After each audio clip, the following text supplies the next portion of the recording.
Bismillahirrahmanirrahim. Assalamualaikum warahmatullahi wabarakatuh. Waalaikumsalam warahmatullahi wabarakatuh. Rabbi rahli sadri wa yassir amri wahlul 'uqdatam min lisani yafqahu qawli. Terima kasih saya ucapkan kepada Ibu Kepala Sekolah SLBN Pelalawan, Ibu Mimi Fitrawati, yang telah memfasilitasi saya dalam melaksanakan kegiatan diseminasi budaya positif pada hari ini. Kemudian terima kasih kepada seluruh guru-guru SLBN Pelalawan yang telah bersedia meluangkan waktu istirahatnya untuk mendengarkan beberapa materi yang ingin saya sampaikan pada saat ini. Sebelumnya perkenalkan, nama saya adalah Desi Lestari. Saya berasal dari SLBN Pelalawan dulu ya. Sekarang tidak lagi.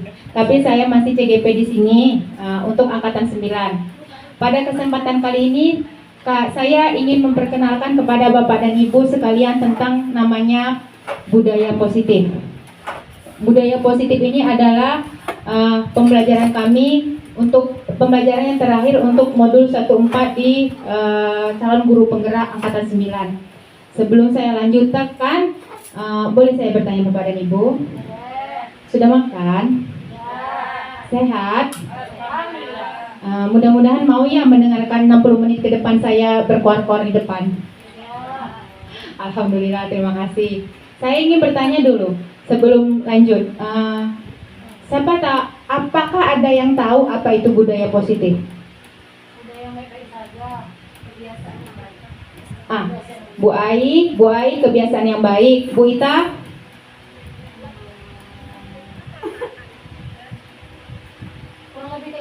Kurang lebih kayak gitu. Bu Amel?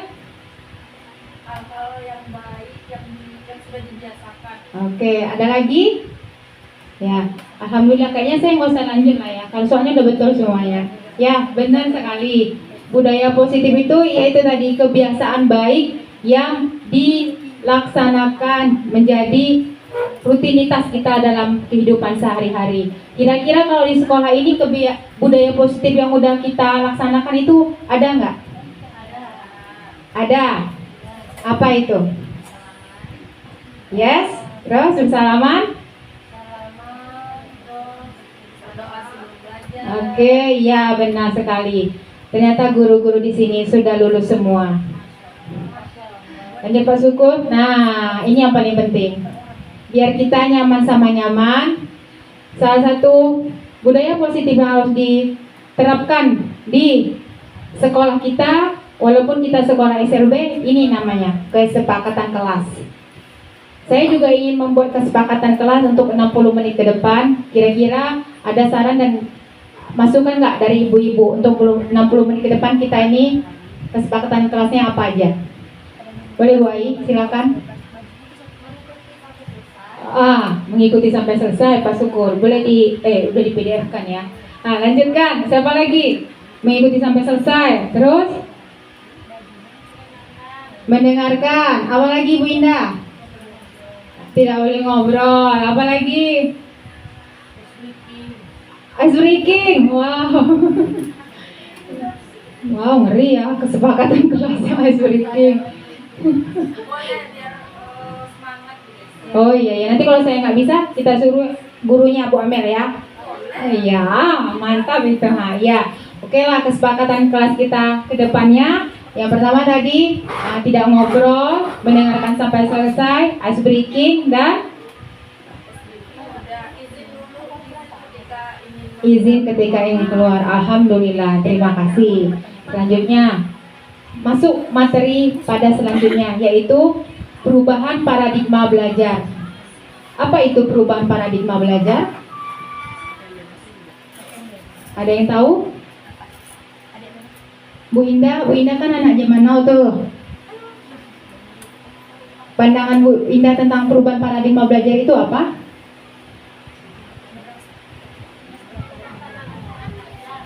Iya betul sekali. Merubah pandangan cara belajar kita. Jadi perubahan cara belajar antara yang dulu dengan yang sekarang. Nah, di sini saya ada membuat ilusi kontrol namanya. Kalau dulu cara belajar kita, ini kita tidak usah berpatokan pada kalau kita nih sekolah di SLB ya. Tapi kita sekolah di tempat kita dulu. Kita balik ke masa waktu kita dulu. Itu biasanya guru itu mengontrol murid. Maksudnya ngerti itu, guru itu mengontrol murid. Nah, kemudian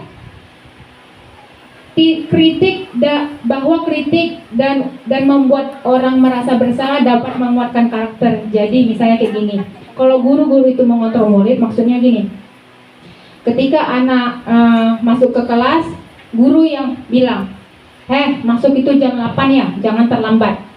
Nah itu guru namanya mengontrol murid, tidak ada motivasi. Nah kemudian kritik dan membuat orang merasa bersalah dapat menguatkan karakter. Budaya yang sering kita lakukan, termasuk saya sendiri, sering mengkritik orang. Kalau orang bersalah kita kritik. Si Anu masuk kelasnya selalu terlambat ya, ngapain aja dulu sebelum masuk kelas. Mengkritik itu kan. Kita merasa kalau kita mengkritik itu kita dapat mengubah karakter seseorang. Padahal itu tidak. Itu hanya ilusi saja. Sebenarnya itu adalah keegoan kita sebagai seorang pengkritik, termasuk saya sering melakukannya. Nah, seperti itu. Kemudian, ilusi bahwa semua penguatan positif, efektif, dan bermanfaat. Apa kira-kira ini coba? Kenal reward? Nah, kira-kira kalau saya dapat reward sebagai salah satu guru yang royal di sekolah ini, teman-teman yang lain gimana perasaannya? Nggak merasa juga, aku kan juga berkontribusi untuk sekolah ini gitu, misalnya. Ada yang senang, ada yang sulit. Ya, seperti itulah dia. Jadi tidak selamanya kalau reward itu ternyata memberikan dampak efektif. Nah, lebih cenderung merasa timbul keirian. Nah, jadi kalau bisa dipresentasekan, pemberian reward itu sebenarnya bisa lebih membuat orang semakin tidak berkarakter baik. Dampaknya ke orang lain. Nah, itu ilusi kontrolnya. Nah, seperti itulah paradigma belajar yang terdahulu dan mungkin sampai sekarang masih kita laksanakan. Kemudian, bahwa orang dewasa memiliki hak untuk memaksa. Ini terjadi kepada misalnya orang tua kepada anak, guru kepada murid, senior kepada junior. Nah, kayak gitu. Cenderung kalau anak tuh, orang tua tuh harus kamu begini-begini, guru tuh harus kamu tuh begini-begini. Nah, seperti itu. Nah, itu ilusi kontrol namanya. Itulah paradigma belajar yang harus kita berubah. Nah, mudah-mudahan setelah materi ini nanti sedikit demi sedikit kita bisa merubah itu. Mungkin kalau untuk di SLB agak berat ya, karena memang ada kalanya kita harus menjadi pengontrol utama untuk murid kita gitu. Tapi bisa kita ubah misalnya dari budaya positif kita antara teman sejawat, antara kita dengan atasan, antara kita dengan junior, dan lain-lainnya. Lanjut Pak Syukur. Kemudian perubahan paradigma stimulus respon, teori kontrol atau teori pilihan. Siapa sesungguhnya yang memiliki kontrol? Yes, betul. Ya, betul. Yang memiliki kontrol itu diri sendiri. Bisa kita ilusikan gini. Jadi andai kata kita bapak dan ibu menggenggam sesuatu, misalkan itu atau berlian atau barang berharga apapun. Nah, ketika siapapun itu, mau pacar kita, orang tua kita, anak kita mengatakan, buka dong, aku pengen itu, tapi kita nggak mau membukanya, walaupun dia di situ mau menangis darah, kan? Tidak akan terbuka. Nah, seperti itu juga. Apapun yang terjadi itu, kontrolnya adalah diri sendiri. Mau budaya positifnya kita laksanakan, mau ilusi kontrol tentang paradigma belajar itu, tetap kontrolnya diri sendiri. Seperti ini. Kita jadi stimulus respon dengan teori kontrol atau pilihan. Kita mencoba mengubah orang agar berpandangan sama dengan kita. Itu tidak bisa. Karena semua orang memiliki pandangan yang berbeda. Jadi kita ubah pemikiran kita, yaitu kita berusaha memahami pandangan orang lain tentang dunia. Nah, seperti itu. Kemudian, perilaku buruk dilihat sebagai suatu kesalahan. Ini paling seringnya, termasuk pada diri saya sendiri. Jadi ketika kita melihat perilaku buruk, baik itu terhadap murid, baik itu terhadap anak kita, atau terhadap teman kita, teman sejawat di lingkungan sekolah, ketika mereka ada berperilaku buruk, kita menganggap itu suatu kesalahan. Padahal sejatinya semua perilaku itu memiliki tujuan. Nanti ada itu kebutuhan dasar manusia. Jadi ketika seseorang melakukan sesuatu, bisa jadi memang kebutuhan dasarnya itu tidak terpenuhi, makanya dia melakukan perilaku itu. Kemudian orang lain bisa mengontrol saya, tidak bisa. Bahkan seorang kepala sekolah pun tidak bisa mengontrol di gurunya. Jadi kalau misalnya yang ada kepala sekolah mengontrol gurunya dan gurunya berubah, itu karena memang gurunya mau berubah, atau karena ada lagi motivasi. Motivasi itu ada apa? Nanti kita bahas lagi, ya gitu.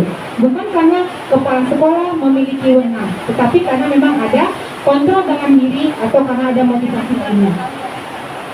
Seharusnya hanya Anda yang bisa mengontrol diri Anda. Kemudian pemaksaan ada pada saat bujukan gagal.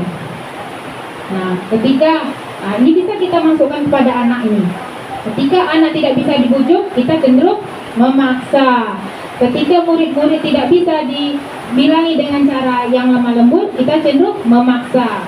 Nanti ujung-ujungnya adalah penghukuman. Sementara itu tidak boleh. Yang benar adalah kolaborasi dan konsensus menciptakan pilihan-pilihan baru. Nah itu. Kemudian model berpikir menang kalah. Nah, ini paling sering terjadi juga. Misalnya kalau kita didengarkan, aku menang nih, dia kalah. Tidak seperti itu, tidak akan terjadi suatu perubahan paradigma yang baik dalam belajar. Tidak akan terjadi suatu keharmonisan dalam suatu organisasi apabila kita masih berpikir model berpikir menang kalah. Yang ada kita model berpikir menang-menang, maju sama maju, saling berbagi, saling berkolaborasi.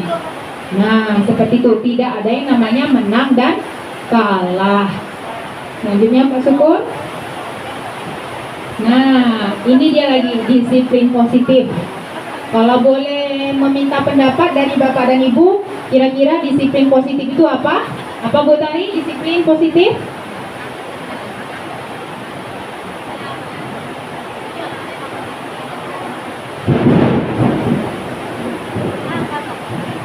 Ada petir ya. Apa Bu Ai? Disiplin positif? Ya, disiplin itu aturan-aturan ya. Kemudian, nah, kira dia. Disiplin itu teori kontrol dan Dr. William Glasser itu ada poin-poinnya itu terdiri dari teori motivasi, 5 posisi kontrol, 5 kebutuhan dasar manusia, nilai-nilai kebajikan universal, dan segitiga restitusi. Nah, di dalam disiplin positif itu semua perilaku memiliki tujuan. Kemudian di dalam disiplin positif itu model berpikir menang-menang, kolaborasi, konsensus menciptakan pilihan baru. Kemudian di dalam disiplin positif itu juga ada realitas, kebutuhan yang berbeda antara setiap individu satu dengan individu yang lainnya. Dan lanjut Pak. Jadi kalau kita artikan, makna kata disiplin adalah apa yang terlintas di pikiran Anda. Kebanyakan orang akan menghubungkan kata disiplin dengan tata tertib dan teratur dan kepatuhan pada peraturan. Kata disiplin juga sering dihubungkan dengan hukuman. Padahal itu sungguh berbeda, karena belajar tentang disiplin positif tidak harus dengan hukuman. Justru itu adalah salah satu alternatif terakhir dan bila perlu tidak kita gunakan sama sekali. Jadi kalau disiplin itu biasanya memang kaitannya dengan hukuman. Tidak disiplin, anak dihukum. Sementara kalau paradigma perubahan pembelajaran itu berbeda maknanya. Kemudian dalam budaya kita, makna kata disiplin dimaknai menjadi sesuatu yang dilakukan seseorang pada orang lain untuk mendapatkan kepatuhan. Kita cenderung menghubungkan kata disiplin dengan ketidaknyamanan. Yes. Karena saya juga merasa seperti itu. Setiap ada aturan baru, ada disiplin baru, saya tidak nyaman. Iya, itulah cara berpikir kita selama ini. Karena apa? Stimulus yang diberikan juga seperti itu. Kalau sudah disiplin, ketika dilanggar ada hukumannya. Makanya kita melaksanakan disiplin itu merasa tidak nyaman. Nah, itu hal yang wajar dan itu yang akan kita perbaiki. Karena kalau menurut filosofi Ki Hajar Dewantara, kita ini manusia yang merdeka. Harus ada disiplin yang kuat, tapi di mana ada kemerdekaan, di situ ada disiplin. Bukan di mana ada kemerdekaan, ada hukuman. Yang kita jalankan selama ini, di mana ada disiplin, ada hukuman. Nah, itu adalah suatu pemandangan yang kurang tepat. Karena sesungguhnya disiplin itu bersifat self-disiplin, yaitu kita sendiri yang mewajibkan kita dengan sekeras-kerasnya. Tetapi itu sama saja, sebab jikalau kita tidak cakap melakukan self-disiplin, wajiblah penguasa lain mendisiplinkan diri kita, dan peraturan demikian itulah harus ada di suasana yang merdeka. Nah, itulah tadi, ketika seseorang tidak bisa mengontrol dirinya untuk melaksanakan disiplin, penguasalah yang mendisiplinkan dirinya. Padahal seharusnya tidak boleh seperti itu ya. Disiplin itu harus ada dari dalam diri kita sendiri. Lanjutnya Pak Syukur. Nah, inilah dia. Apakah makna disiplin? Berasal dari bahasa Latin disiplin yang artinya belajar. Kemudian makna asal dari kata ini berkonotasi dengan disiplin diri dari murid-murid Sokrates dan Plato. Disiplin diri membuat orang menggali potensinya menuju sebuah tujuan apa yang dia hargai. Namun dalam budaya kita, makna kata disiplin telah berubah menjadi sesuatu yang dilakukan seseorang pada orang lain untuk mendapatkan kepatuhan. Makanya dibuat bold merah tuh, dibuat merah, karena itulah yang terjadi di budaya kita sehari-hari. Di sekolah juga seperti itu. Kecenderungan umum adalah menghubungkan kata disiplin dengan ketidaknyamanan, hubungan dengan apa yang kita hargai atau pencapaian suatu tujuan mulia. Jadi ketika saya Bu Desi disiplin pergi tepat waktu ke sekolah, bukan karena saya menghargai, oh iya saya sebagai seorang guru harus disiplin tepat waktu agar murid-murid saya juga mencontoh saya, karena saya adalah seorang penuntun. Tidak. Saya datang tepat waktu biar saya tidak dihukum kepala sekolah. Nah, itulah motivasi yang ada di dalam diri kita. Saya datang tepat waktu biar saya tidak nanti mendapat SP.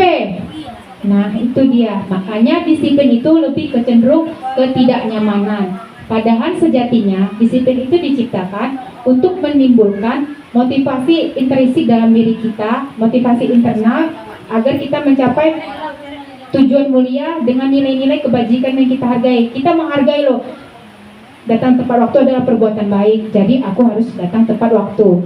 Nah, kita tidak seperti itu ya. Itulah yang harus kita ubah setelah kita nanti mempelajari ini. Lanjut Pak Syukur. Nah, di sini ada nilai-nilai kebajikan universal. Nilai-nilai kebajikan adalah sifat-sifat positif manusia yang merupakan tujuan mulia yang ingin dicapai setiap individu. Nilai-nilai tersebut bersifat universal atau lintas bahasa, suku, bangsa, agama maupun latar belakang. Kira-kira paham nggak maksudnya ini? Paham lah ya. Karena kebajikan universal itu berarti ini tidak memandang agama, suku, bangsa. Ini untuk semuanya kayak gitu. Ya, tidak memandang bulu manapun. Dengan mengaitkan nilai-nilai kebajikan yang diyakini seseorang, maka motivasi intrinsiknya akan terbangun sehingga menggerakkan motivasi dalam diri untuk dapat mencapai tujuan mulia yang diinginkan. Nilai-nilai kebajikan yang ingin dicapai oleh setiap anak Indonesia kita kenal dengan profil pelajar Pancasila. Sekarang kan sedang digadang-gadangkan tentang profil pelajar Pancasila karena kita sekarang mengaitkan pembelajaran kita dengan filosofi Ki Hajar Dewantara. Di situ tuh udah lengkap itu profil pelajar Pancasila, beriman dan bertakwa. Kita menginginkan murid-murid kita untuk beriman dan bertakwa dengan melaksanakan budaya-budaya positif. Yang salah satunya tadi udah dicontohkan oleh Bu Ai. Salah satunya kalau yang berkaitan dengan beriman dan bertakwa, berdoa. Nah, di sini ada sholat zuhur bersama, sholat zuhur berjamaah. Kemudian mandiri. Kira-kira apa itu yang berkaitan dengan mandiri? Kalau kita kaitkan dengan murid-murid kita. Ya betul, memang. Kalau mungkin di sekolah umum tidak memakai sepatu sendiri. Kalau di SLB, iya itu dia memakai sepatu sendiri. Nah, kemudian bernalar kritis. Kira-kira apa yang kalau kita kaitkan dengan siswa-siswa kita di SLB bernalar kritis?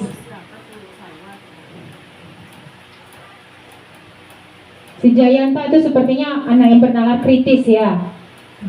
Jayanta, Ika, ya kan? Si Angel, Olive, ya itu sudah termasuk itu walaupun secara tidak menyeluruh. Kemudian berkebinekaan global. Berkebinekaan global, perpaduan antara Hafiz dan Rama ya. Rizky itu berkebinekaan global kan itu Bu Ai? Ya, mereka bergotong royong. Bergotong royong itu apa contohnya? Kalau kita kaitkan dengan murid apa Bu Lili?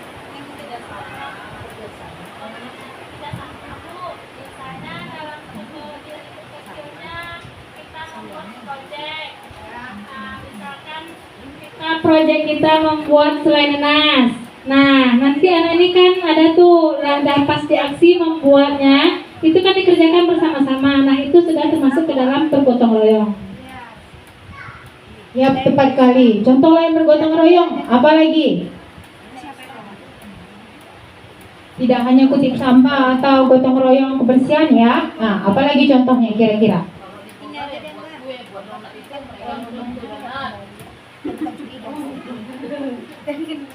Kalau di vokasi boga yang waktu seperti kemarin kan membuat donat, mereka sama-sama membentuk donat, membulati donatnya. Kalau kita Salah satu bergotong royong kan kita tadi sudah dibahas ada kebiasaan budaya kita sholat zuhur berjamaah. Jadi anak-anak itu saling gotong royong, ada yang menggelar sajadahnya, nanti ada yang menyapu. Jadi di situ kita saling bekerja sama dalam menyiapkan ruangan untuk sholat zuhur. Alhamdulillah benar semuanya ya. Berarti udah nempel kali ya budaya positif di sekolah kita ini. Betul sekali. Itu tadi yang saya paling ingat kali bergotong royong itu udah habis ditolong sama si Rizky. Gotong royong yang sangat nyata sekali itu ya. Atau di anak tunarungu tuh, ketika adik-adiknya nggak bisa dalam pembelajaran, mereka membantu. Di dalam vokasi pun seperti itu. Di dalam pembiasaan sholat berjamaah pun seperti itu. Mereka saling membantu. Itu juga sudah termasuk dari profil pelajar Pancasila, yaitu bergotong royong. Dan yang kreatif. Kira-kira kalau di SLB kita ada nggak siswa-siswa kita yang sudah menunjukkan nilai-nilai kreatif ini? Ada ya Bu Ayah? Iya betul sekali. Saya juga kepikiran dari kemarin. Siapa yang kreatif ya? Ternyata Juan sudah melaksanakan profil pelajar Pancasila yang kreatif. Tanpa disuruh dia sudah melaksanakan memasak bolu kemojonya itu. Alhamdulillah. Selanjutnya Pak. Nah ini dia motivasi perilaku manusia. Teorinya untuk menghindari ketidaknyamanan, hukuman, apa yang terjadi apabila saya tidak melakukannya. Nah ini nih motivasi yang eksternal ini itulah biasanya yang sering melekat pada diri kita, pada diri anak, pada diri murid. Padahal sejatinya disiplin itu harusnya ada motivasi internal atau motivasi intrinsik. Ketika ingin menciptakan motivasi intrinsik pada anak, siapa dahulu yang harus menunjukkannya? Yes, guru dahulu. Mulai dari guru yang datang tepat waktu, mengajar sesuai dengan aturan, pulang tepat waktu, kemudian apalagi mencontohkan pembiasaan-pembiasaan positif yang sudah diprogramkan oleh sekolah. Nah, dari situlah kita, karena guru apa? Kalau di filosofi Ki Hajar Dewantara, guru itu adalah sebagai penuntun, menuntun tumbuh kembang anak. Dia tidak memaksa, dia menuntun.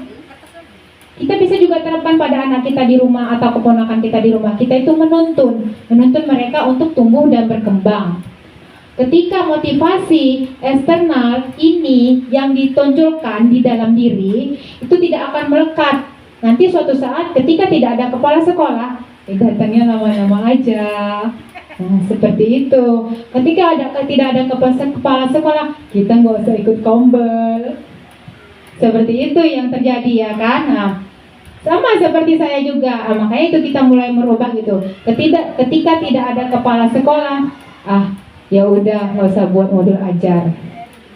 Nah, seperti itu. Nah, itulah yang harus kita rubah di dalam diri kita. Karena apa? Itu keuntungannya juga bukan untuk orang lain, itu untuk keuntungan diri kita sendiri. Motivasi intrinsik itu harus kita timbulkan. Karena apa? Berarti kita meyakini loh, ada loh nilai-nilai kebajikan di dunia ini yang aku ingin capai. Nilai-nilai kebajikan itu, ada loh nilai-nilai kebajikan yang di dunia ini, yang di kehidupan ini, yang di pekerjaanku ini, yang ingin aku terapkan dalam diriku sendiri. Bukan karena siapa-siapa, memang aku adalah orang yang pengen berubah. Nah, seperti itu dia. Kalau itu motivasi intrinsik atau motivasi internal. Tapi ketika motivasi itu eksternal, suatu saat dia pasti akan berubah. Jadi kebaikan yang ada di dalam dirinya itu tidak akan menetap sifatnya. Karena ada sesuatu. Nah, seperti itu. Nah, ini dia. Inilah adalah 5 kebutuhan dasar manusia. Apa yang pertama Bu Tari? Terus? Iya. Nah, kira-kira kalau Bu Tari memiliki, terpenuhi nggak 5 kebutuhan dasar Bu Tari ini?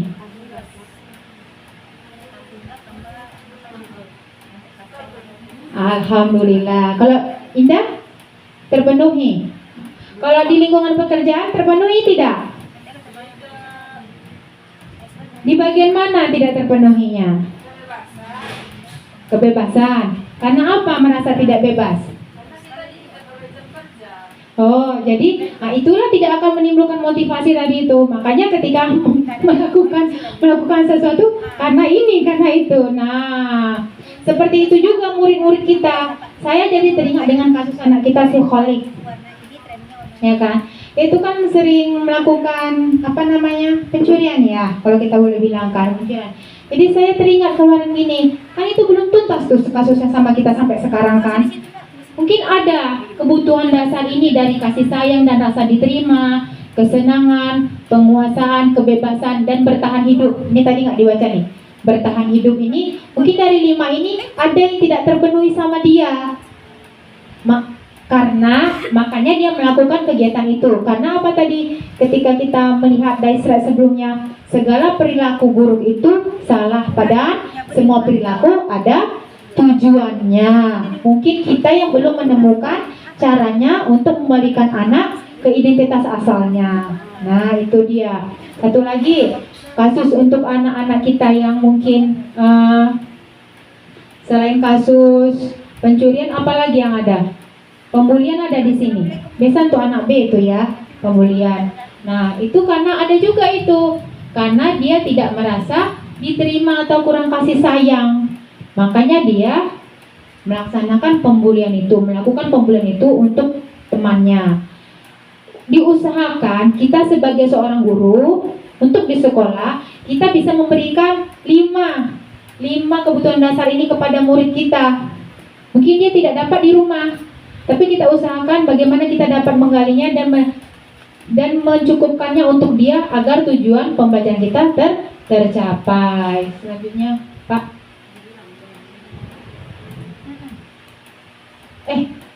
Sampai sini. Nah, ada yang ingin dipertanyakan?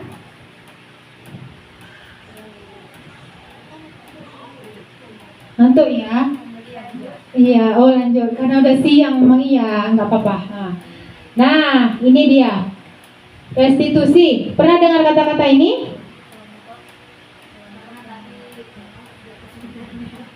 Pernah ya, Bu Iya? Kalau Bu Indah, pernah dengar kata-kata restitusi?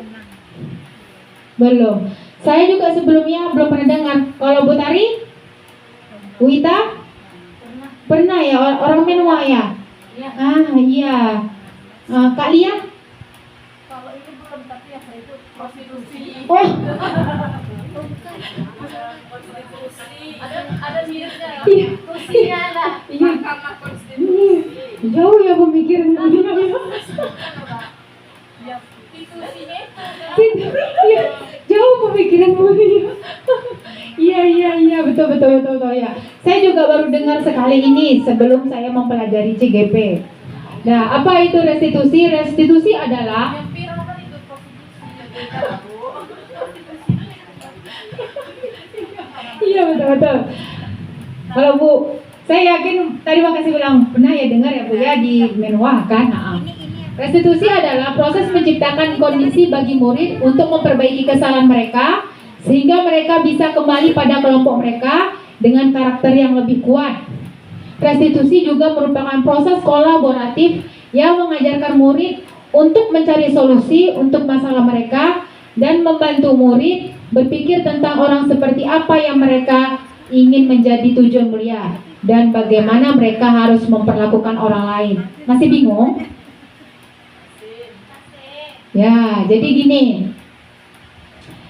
Restitusi ini biasanya kita laksanakan ketika ada permasalahan. Nanti kita akan masuk ke next Pak. Ke segitiga restitusi namanya. Nah, tadi kan restitusi itu mengembalikan anak kepada identitas awalnya. Jadi ketika anak bersalah tuh tidaklah ketika murid bersalah tuh, Oleh kamu mencuri ya, nggak boleh itu salah, itu ini, itu. Nah, itu tidak restitusi namanya. Nah, itu namanya menghukum langsung itu namanya, itu dia. Itu tidak restitusi. Ketika kita melakukan itu tidak akan memperbaiki kondisi anak yang mencuri tadi. Malah dia akan bisa lebih parah mencuri.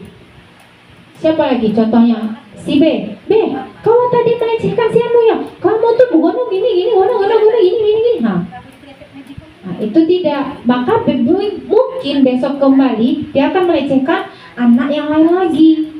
Nah, gitu dia. Nah, sebaiknya gimana? Iya, Bu. Nah, sebelum sampai, jadi harus kita kenali dulu ya, kata-kata restitusi itu adalah maksudnya untuk mengembalikan.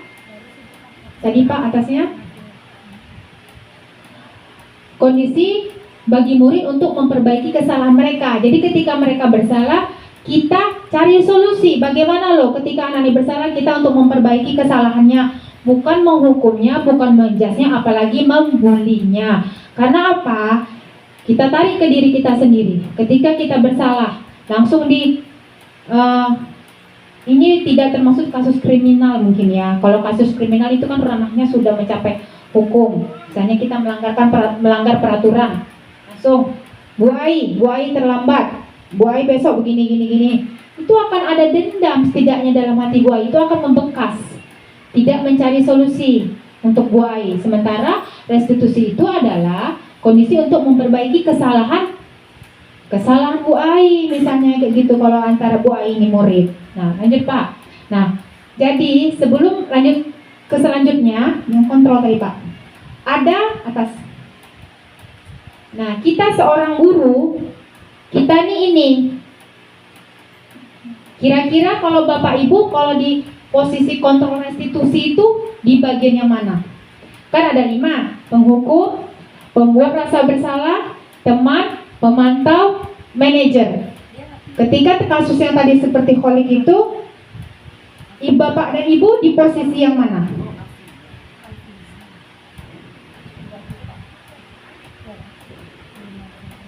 Kalau Ida di posisi yang mana? Kalau Bu Lia di posisi yang mana?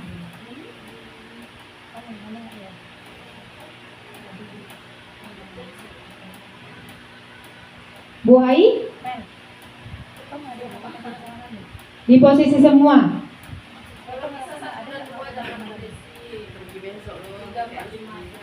Yes. Iya.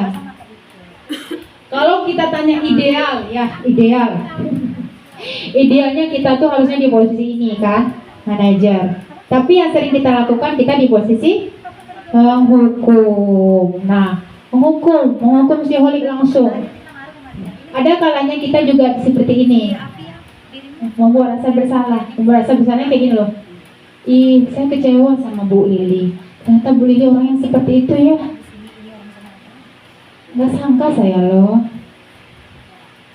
Rasa bersalah lah Bu Lili langsung itu. Intonasinya pelan, tapi nancep ke hati. Apakah itu memperbaiki keadaan? Tidak. Bu Lilian akan kayak gini. Kau ya memang. Itu dia, tidak akan memperbaiki keadaan itu. Nah, sebagai teman, ini mungkin bisa kita laksanakan kalau anaknya remaja masih bisa lah kita laksanakan. Nah, sebagai teman, sebagai pemantau, lihat aja, tengok, salah ditengok, begini ditengok, kau kayak gitu ya, kamu gini ya, dirimu gini ya. Nah, itu pemantau. Kalau teman cenderung gimana? Mesti jangan datang terlambat lagi ya. Udah aman-aman tuh. Ya, itu teman. Nah, yang baiknya gimana? Susah memang. Inilah yang baiknya di posisi manajer.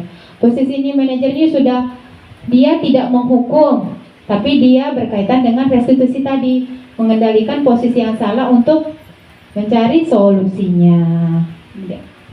Ini Pak. Nah, ini dia posisi kontrol restitusi. Kalau dia hukuman, dia lebih kecenderung sesuatu yang menyakitkan harus terjadi. Kalau konsekuensi, apa beda hukuman sama konsekuensi?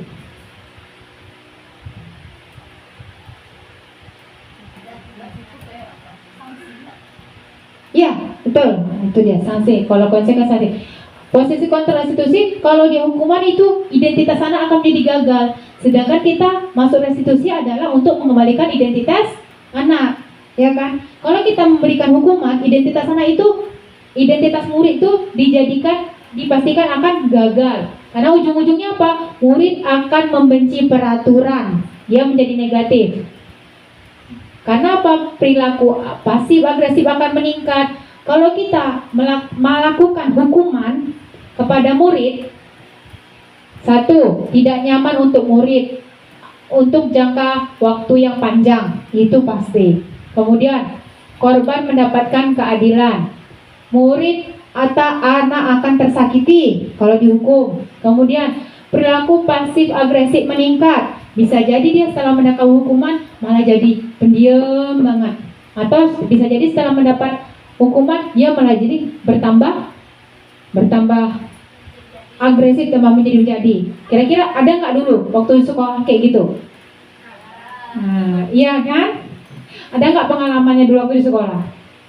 Nah, seperti itu dia. Kemudian sistem tidak akan berlanjut bila murid tidak takut. Kita merasanya kayak gitu kalau hukuman. Tapi ketika kita melakukan hukuman, ujung-ujungnya apa? Murid membenci peraturan. Jadi terjadilah identitas yang gagal. Yang kita inginkan tidak yang seperti ini. Yang kita inginkan ini identitas sukses, disiplin positifnya terlaksanakan. Nah, kita restitusi. Nah, ini dia konsekuensinya. Kalau konsekuensi tadi apa dia? Yes, betul. Ada akibat. Lanjut Pak.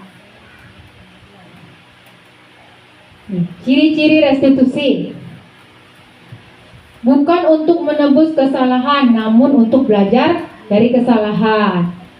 Ketika salah, anak karena dia datang terlambat, kita hukum dengan hormat bendera. Karena datang terlambat, keliling lapangan 5 kali. Nah, itu namanya menebus kesalahan. Sementara tujuan kita identitas anak menjadi sukses. Kalau itu identitasnya menjadi gagal. Jadi belajar dari kesalahan. Ketika dia datang terlambat, tanyakan dulu kenapa terlambat, bagaimana, itu. Jadi langsung dihukum, kamu terlambat, ayo 5 kali keliling lapangan. Kamu ngerjain PR, ayo angkat kaki sebelah. Kalau kita kan seperti itu ya. Nah itu bukan ciri-ciri dari restitusi. Kemudian restitusi itu malah memperbaiki hubungan. Jadi ketika misalnya ada kesalahan yang dilakukan murid dengan kepada guru, kalau kita memberi hukuman, itu tidak baik hubungannya lagi. Ketika ada kesalahan guru, kepala sekolah memberi hukuman, hubungannya tidak baik-baik saja. Nah, itu dia. Kemudian tawaran bukan paksaan, kita balikkan lagi ke dia. Jadi bagaimana bagusnya biar kamu tidak terlambat. Nah, kemudian restitusi menuntut untuk melihat ke dalam diri. Dilihat dia, oh aku terlambat karena ini. Mengkaji dia, mengkaji dirinya sendiri. Kemudian restitusi mencari kebutuhan dasar yang mendasari tindakan. Dicarinya kebutuhan dasar apa yang tidak terpenuhi sama dia sehingga dia melakukan kesalahan itu. Restitusi diri adalah cara yang paling baik. Posisi kontrolnya yang mana tadi ya pas? Manajer. Restitusi fokus pada karakter bukan tindakan. Nah seperti itu. Restitusi fokus pada solusi. Jadi kita membiasakan diri mulai dari sekarang, untuk diri saya dan untuk diri Bapak Ibu sekalian. Kalau kita ada masalah, baik dengan murid atau dengan teman sejawat atau dengan siapa, usahakanlah itu untuk mencari solusi. Jadi bukan untuk menghukum, mengkritik, tapi kita mencoba solusi dari masalah itu. Tidak membesar-besarkan masalah, kita mencari solusi. Kemudian restitusi mengalihkan murid yang berbuat salah pada kelompoknya. Dia tidak malu ketika dia bersalah. Nah, dia tetap percaya diri. Karena apa? Karena kita balikkan identitasnya yang gagal ke identitas yang sukses tadi. Nah, selanjutnya Pak Syukur. Keyakinan kelas. Bawah. Keyakinan kelas. Ada yang udah pernah buat keyakinan kelas di sini? Alhamdulillah. Kelas Bu Ai sudah, kelas Bu Indah? Sudah? Belum. Kelas Bu Tari? Belum, ya. Apalagi kelas Bu Tari ya. Kelas Bu Lili? Sudah. Kelas Bu Amel? Iya. Anda tidak ya? Untuk orang tua mungkin ya, lebih kecocoknya. Kelas Bu Lia? Belum. Kelas Bu Ita? Iya. Paham kan apa keyakinan kelas? Kira-kira Bu Lia bisa menjelaskan tentang keyakinan kelas? Ya. Keyakinan kelas itu kan apa Bu Ai coba? Kalau di kelas saya itu kami diberi judul kelas kami nyaman. 1, kami bersikap sopan dan santun. 2, kami selalu datang tepat waktu. 3, kami selalu menjaga kebersihan kelas dan fasilitas kelas. Menurut saya juga nggak hafal. Jadi anak-anak itu yakin bahwa diri mereka bisa untuk berbuat seperti yang ada pada kesepakatan. Sebenarnya disepakati juga dulu itu keyakinan di kelas kami. Terima kasih kepada Bu Ai. Kalau Bu Lili?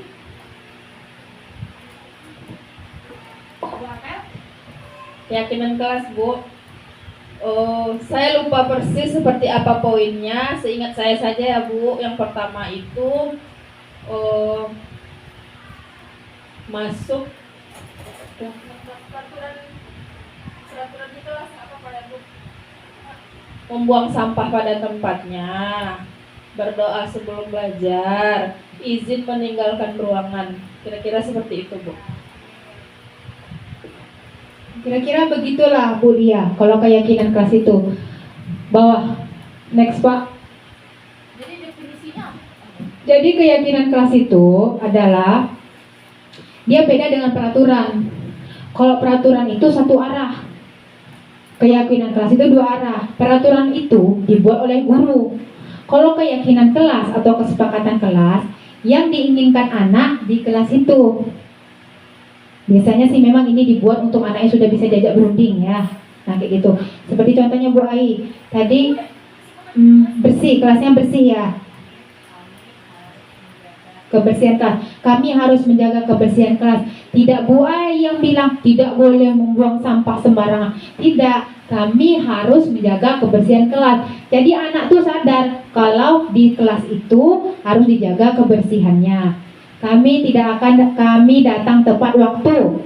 Nah, kata-katanya positif dia, tidak negatif. Kami datang tepat waktu. Jadi anak-anak tuh sadar, oh, aku tidak terlambat. Kalau peraturan kelas itu komunikasi satu arah, guru yang membuat peraturan, tidak berdasarkan apa yang dimau anak. Nah, gitu. Ingat tugas kita adalah sebagai menuntun. Nah, Nah, seperti itu dia. Mudah-mudahan besok ke depannya kelas-kelas kita ada keyakinan kelas. Andai kata tidak bisa dibuat keyakinan kelas, kita modifikasi dengan membuat keyakinan kelas, kita kolaborasikan orang tua. Nah, seperti itu dia. Jadi kita jangan cari sisi kurangnya di kita, tapi kita cari sisi lebihnya di kita, kayak gitu. Karena kita SLB, ya beda pasti.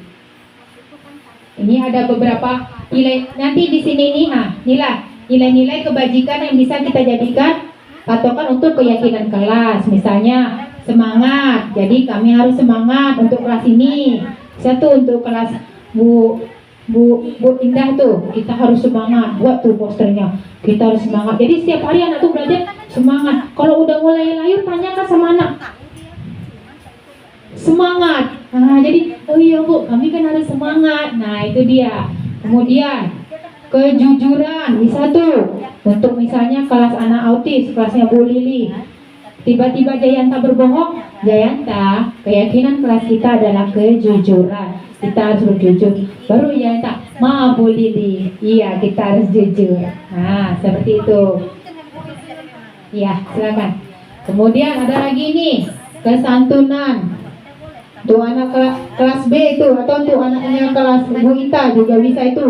Kesantunan, kita harus saling menghormati. Ini kebersihan tadi ini, kami ingin kelas kami yang bersih. Nah, ini bisa kita jadikan nilai-nilai kebajikan yang harus diyakini anak harus paham ini, harus paham dia ini.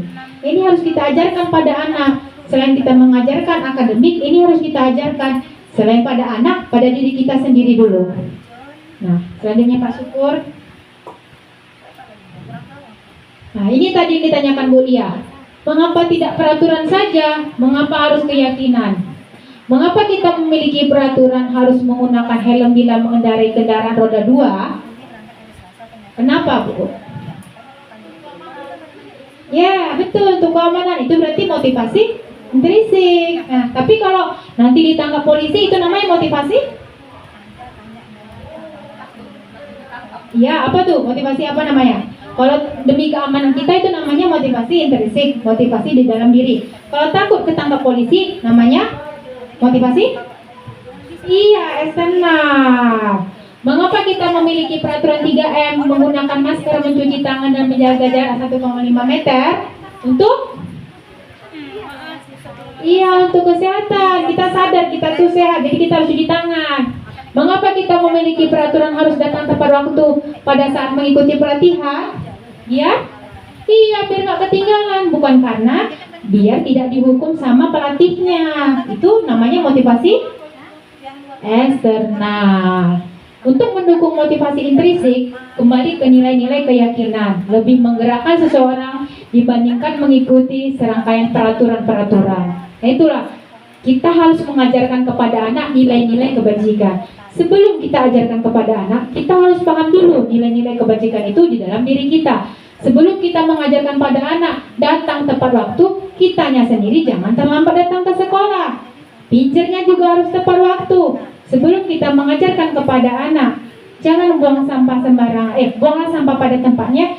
Kitanya sendiri jangan jorok. Lingkungan kelas kita jangan jorok. Nah, itu harus dari dalam diri sendiri. Kembali yang pertama tadi, kontrol itu ada pada dalam diri kita sendiri. Selanjutnya Pak. Nah, ini dia contoh-contoh kesepakatan kelas ya. Bisa nih nanti disadu sama Ibu Lia nih. Kami guru dan murid yang saling menyayangi. Kami murid yang semangat nih.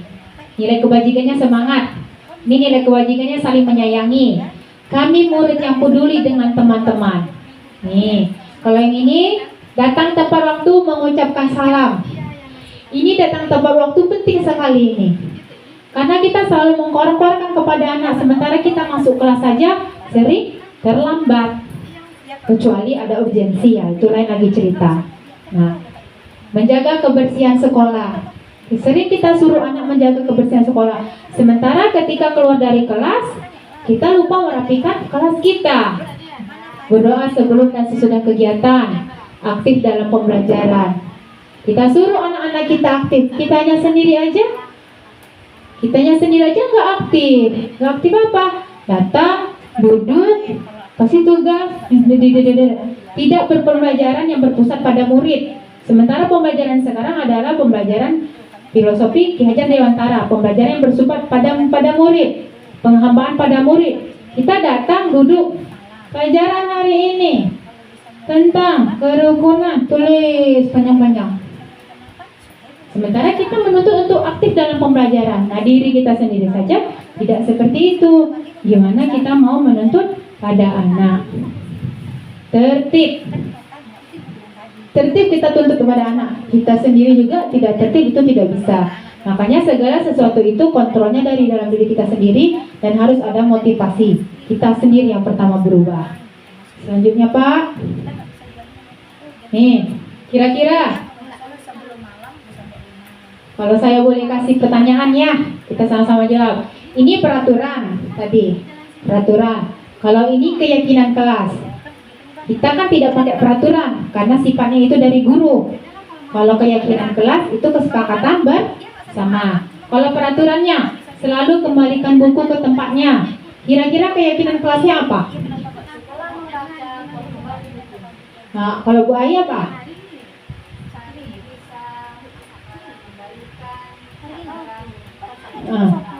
Kalau Bu Tari?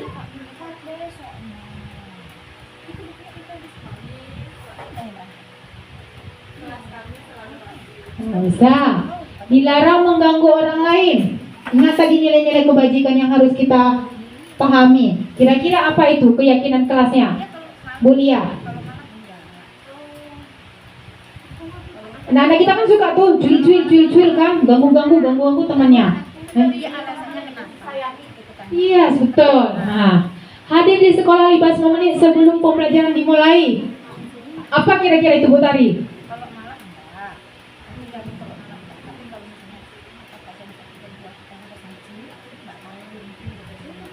Tepat? Ya. Dilarang melakukan kekerasan. Apa itu Bu Ita? Kalau beri contoh.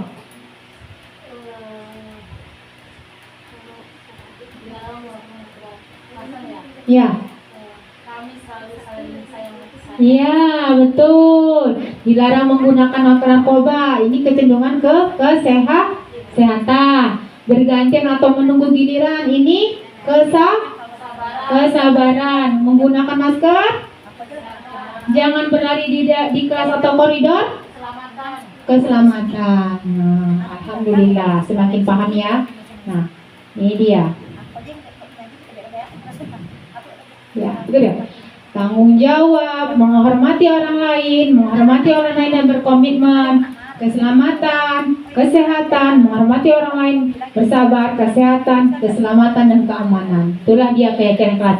Ingat, mulai karena saya sudah men-sharingkan ilmu ini, kita buat keyakinan kelas, kita tidak pakai lagi peraturan kelas. Selanjutnya, Pak. Sampailah kita pada segitiga restitusi tadi. Selanjutnya, Pak. Segitiga restitusi tadi itu ada 3 langkah. Yang pertama, menstabilkan identitas. Kemudian, validasi kebutuhan. Dan yang terakhir adalah menanyakan keyakinan. Menstabilkan identitas itu kata-katanya seperti apa? Balik. Kamu tadi ketahuan ya? Ngambil itu, nggak apa-apa. Enggak ya? Ya nggak apa-apa, ibu nggak marah kok. Semua orang pernah melakukan kesalahan. Coba deh cerita kenapa kamu ngambil itu. Begitu kita bahasanya sama dia. Nah, atau kamu bukan satu-satunya yang pernah melakukan ini. Tapi tengok konteks saya, jangan pula kasusnya pencabulan kayak gini. Kamu tadi itu dipegangnya sama Shano. Gak apa-apa, cerita sama ibu juga pernah dipegang sama dia. Tidak seperti itu ya. Iya, itu tidak seperti itu. Tapi konteks bahasanya untuk yang kasus-kasus lain bisa seperti itu. Gak apa-apa, cerita sama ibu tahu kamu berbuat salah. Tidak kamu saja yang pernah berbuat salah. Ibu juga, orang lain juga pernah, siapapun pernah, nah gitu. Tapi kalau untuk kasus-kasus yang kayak pelecehan, pencabulan, tidak seperti itu, nanti kita bilang pula. Tidak apa-apa, ibu juga pernah dicabuli. Nah, itu salah tuh. Nah, itu dia. Kemudian, Kemudian itu namanya menstabilkan identitas tuh. Jadi kita stabilkan identitas dia itu supaya dia tidak merasa bersalah. Jadi sehingga dia mau bercerita. Validasi kebutuhan. Kamu tentu punya alasan mengapa melakukan itu. Tanya sama dia. Tanya kenapa datang terlambat. Tanya kenapa suka colek-colek teman. Tanya kenapa setelah distabilkan tentunya ya, distabilkan identitasnya. Tanya kenapa dia suka ngambil uang jajan temannya. Karena kita juga seperti itu orang dewasa. Ketika kita berhadapan dengan masalah, kita stabilkan dulu identitas orang tersebut. Setelah distabilkan, tanya kenapa dia melakukan ini. Tanya kenapa Bu Ai terlambat terus datangnya. Tanya kenapa Bu Ai nggak pernah buat modul ajar. Nah, seperti itu dia. Baru menanyakan keyakinan. Jadi menurut Kholik itu sudah melanggar keyakinan kelas kita yang mana. Kholik itu sudah melanggar apa. Jadi menurut Bu Lili, kalau Bu Lili datang yang terlambat itu, Bu Lili itu bagaimana? Nah, gitu. Kita gali rasa empati dia gitu. Jadi sehingga dia bisa timbul motivasinya. Karena kalau kita marah-marah, ya itulah. Kita saja yang sudah dewasa dimarahi kita membak. Ketika kita sudah dewasa kita dihukum kita malah jadi benci ujung-ujungnya. Nah, apalagi anak-anak. Nah, seperti itu. Lanjut Pak. Ini dia, menstabilkan identitas. Berbuat salah itu hal yang manusiawi. Tidak ada manusia yang sempurna. Bapak atau ibu juga buat salah. Kita pasti bisa menyelesaikan permasalahan ini. Bapak ibu tidak tertarik untuk mencari tahu siapa yang benar, siapa yang salah. Bapak ibu lebih tertarik untuk menyelesaikan masalah. Kalau kamu menyalahkan dirimu sendiri terus, apakah kamu bersikap baik pada dirimu sendiri? Nah, seperti itu. Itu namanya, inilah kata-kata menstabilkan identitas pada anak. Selanjutnya, nih kalau ini validasi kebutuhan. Kita validkan, kamu bisa saja akan melakukan hal yang lebih buruk, tapi kamu tidak mau melakukannya. Apa yang penting bagi kamu? Apakah kamu bisa melakukan dengan lebih baik besok lagi? Nah, itu dia validasi kebutuhan. Yang ketiga, yang terakhir, menanyakan keyakinan.